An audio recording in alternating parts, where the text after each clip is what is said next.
Hello, mayong adlaw sa tanan. Nalang ko'y i-share gamay knowledge about spearfishing aron ma-safe kita no. Kay tungod aning kadaghan sa casualties na nga namatay tungod aning sports. Pag umo mag spearfishing, istoryae imong dive body no. Istoryae imong dive body unsay plano nya pangutan-a siya og unsa kalawom ang iyang pwede adtuon o pila ka minutes siya mo stay dito. The purpose is samtang maghuwat ka sa iya maghuwat ka one up one down man mo maghuwat ka sa iya sa itaas kung mulapas na gani siya sa iyang pila ka minuto like 5 minutes na siya niya ingon siya 2 minutes or 3 minutes ra siya pero 5 minutes na siya wa nito nga di imo na jud siyang adtuon sa ilahom i-check nimo siya kay basin niya natangled na ba siya sa hooks, mga line and hooks na bubod ba siya sa pisi sa ugahulingon pisi niya nga nakatira siya dagkong isda niya nabubod siya sa pisi no nya makaibaw ka jud kay dugay-dugay na jud siya wala ni saka 5 minutes imo jud siyang i-check nga okay pa ba siya dito mao nang kinanglan na apud tay dive knife no just in case nga maotoy mahitabo nga pwede na to iputol sa mga line or iputol sa pisi na nakaingon nakakuan sa iyaha no na siya kinanglan na adyo tay dive knife permente nya second ikaduhang rason is og imong dive body is niingon nga kuan ra ko taman bro 10 meters then makaingon jud kag 10 meters sa pugka or 15 meters kay tungod in case na mahitabo to no mahitabo to nga makuan ka dito sa mga hook or bubod ka sa PC or nabay net dito ang imuhang dive body dili siya ka rescue nimo kay tungod 10 meters raman siya taman mao nang kinahanglan jud mag-istorya mo sa imong dive body na amoy communication sa dihang wala pa mo ni dive kay kung 10 meters ra gyud ang iyahang limit ang ayaw jud og expect nga kuan siya nimo dito sa 10, 20 meters or 15 meters mo nang ikaw mag-adjust pud ka kung lawom pud ka mag-adjust pud ka sa imong ginasawman kay kabaw naman ka nga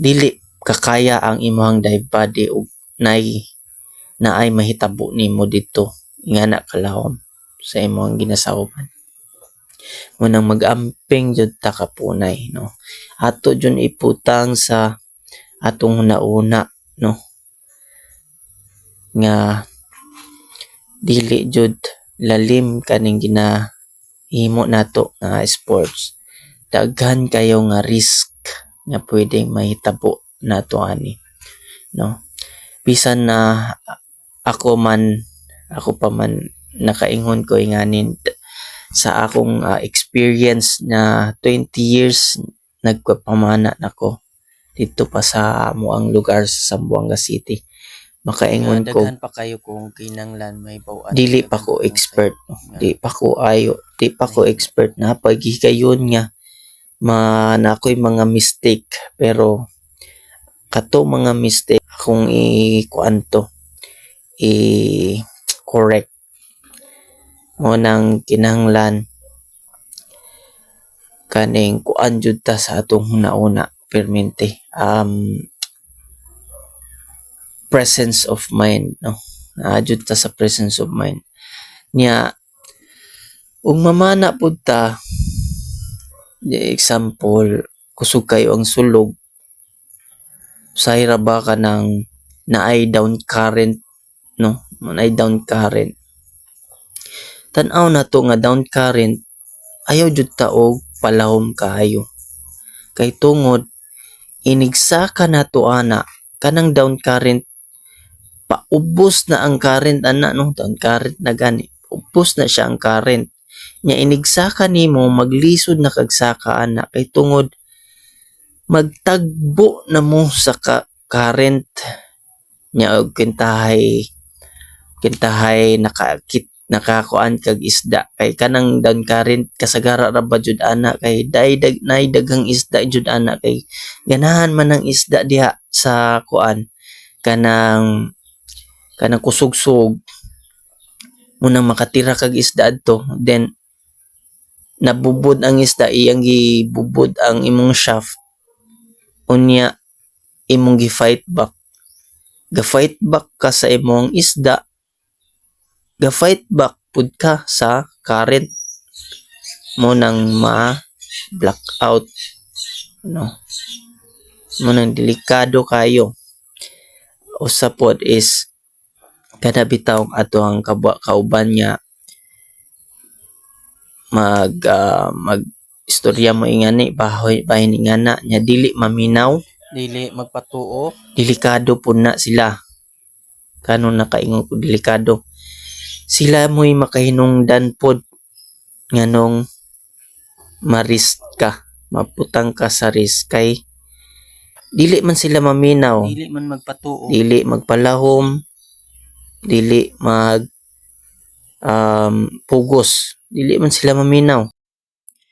Nyang mahitabo ana og dili maminaw, in case ma-blackout siya, example lang, ma-blackout siya, nya ikaw ang iyang kauban, syempre ikaw mangita, magsahom ka, mangita ka asa na imong kauban, magsahom ka nya mag-fence ka, fight ka sa current, no? Nya makulbaan na ka kay wala na ka nakakita, nya nakit-an nimo siya, example nakit-an nimo sa in 20 meters, imo siyang gi-attempt og kuha, which is very wrong. Kay ga-fence ka, ngita ka, nagkuan ka kaning gawuri ka ug asa na siya, ang imong heart grabe ka buto-buto oxygen, imo siyang